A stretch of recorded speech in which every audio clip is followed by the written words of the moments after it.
was thinking a lot today about the difference between belonging and owning.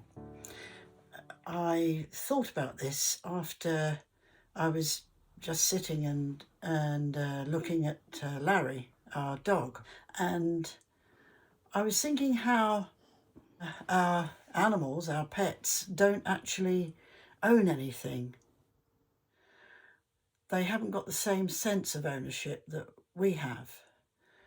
And then I suddenly started to think that everything in his world is about belonging, not about owning. The family, his home, it all belongs to him. He doesn't own it.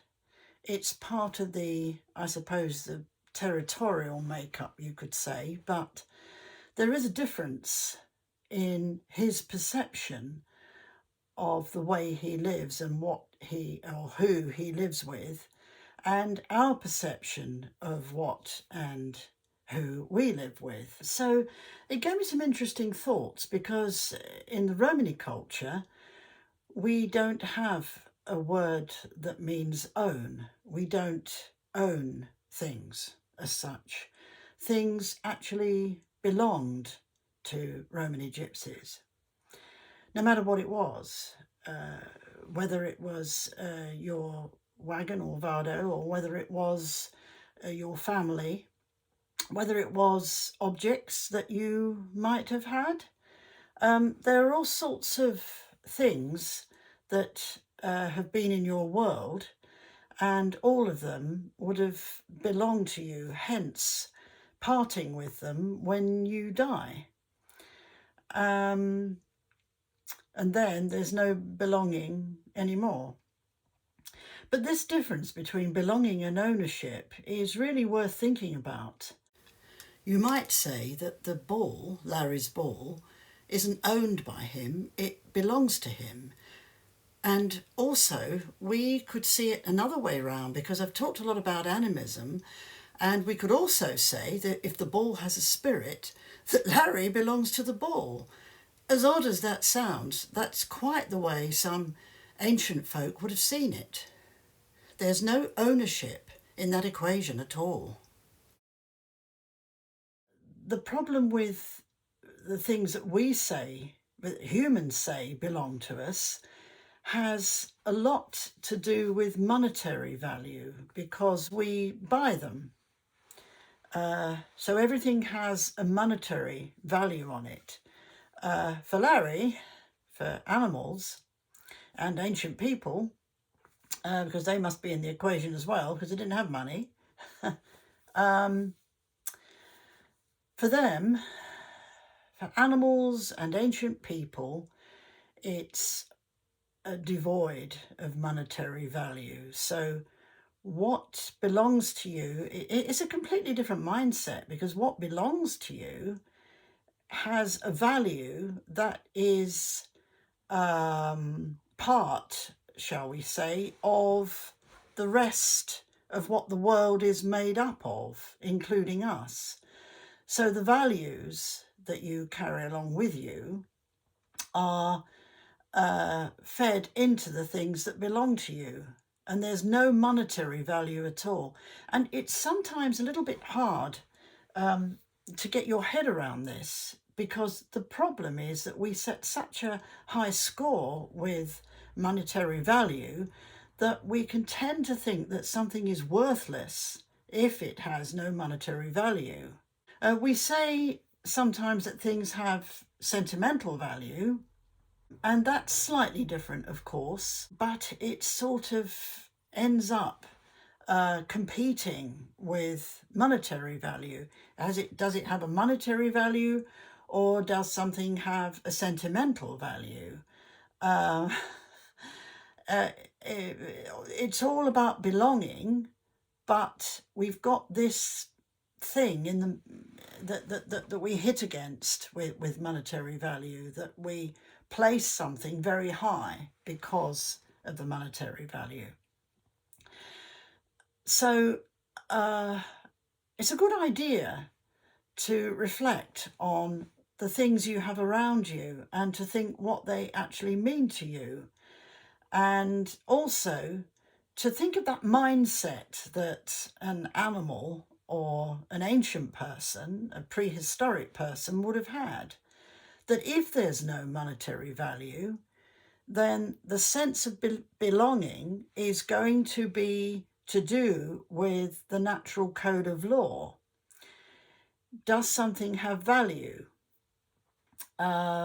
Ancient people would see that a lot of the things we've got around us in our homes and personally attached to us don't have a great deal of value because they haven't got the code of law etched into them, sort of.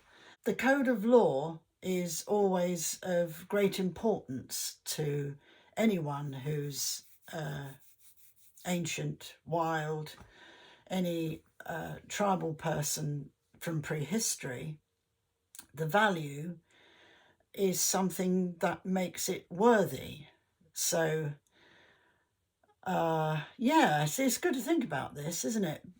I think the more we can have this sense of belonging, then the more we attach meaning to it, value to it. And then if we can manage to do that and have the monetary value as attached on, but keep it sort of separate, so that when we're looking at the monetary value of something, because we have to do that, after all, that's the sort of world we live in, we can measure it up against the belonging. This belongs to me. I don't own it. It belongs to me. And that is a very important thing. It's ownership that causes all the problems in our world. What do I own? If I don't own it, then it has no worth. If somebody else owns something, then that is of more value. They are of more value because they own things. People who own grand houses and great cars and yachts and goodness knows what else and everything else.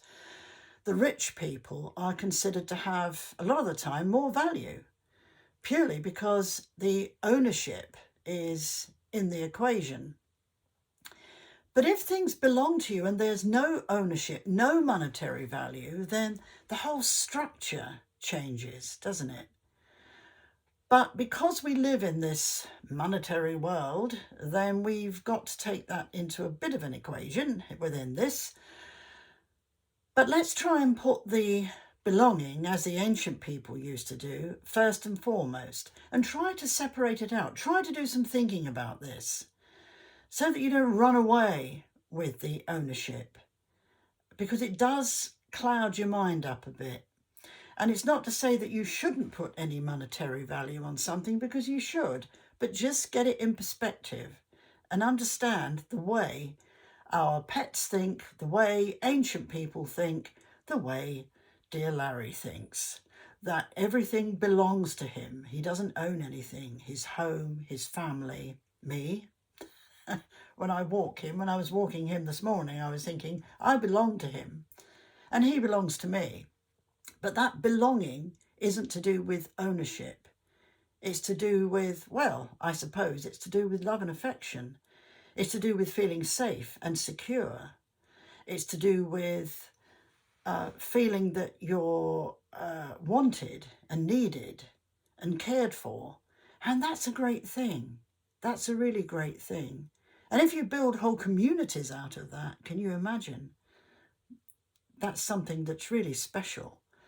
And it's worth thinking about this, building communities of belonging so that we can belong to each other, but not in that let's grab you sort of way, because this is what monetary value does. It makes us grab hold of things and hold on to them and never let them go. So, yeah, belong, belong, belong, belong, belong, belong, and try to get it in perspective. So that's a good thing to think about.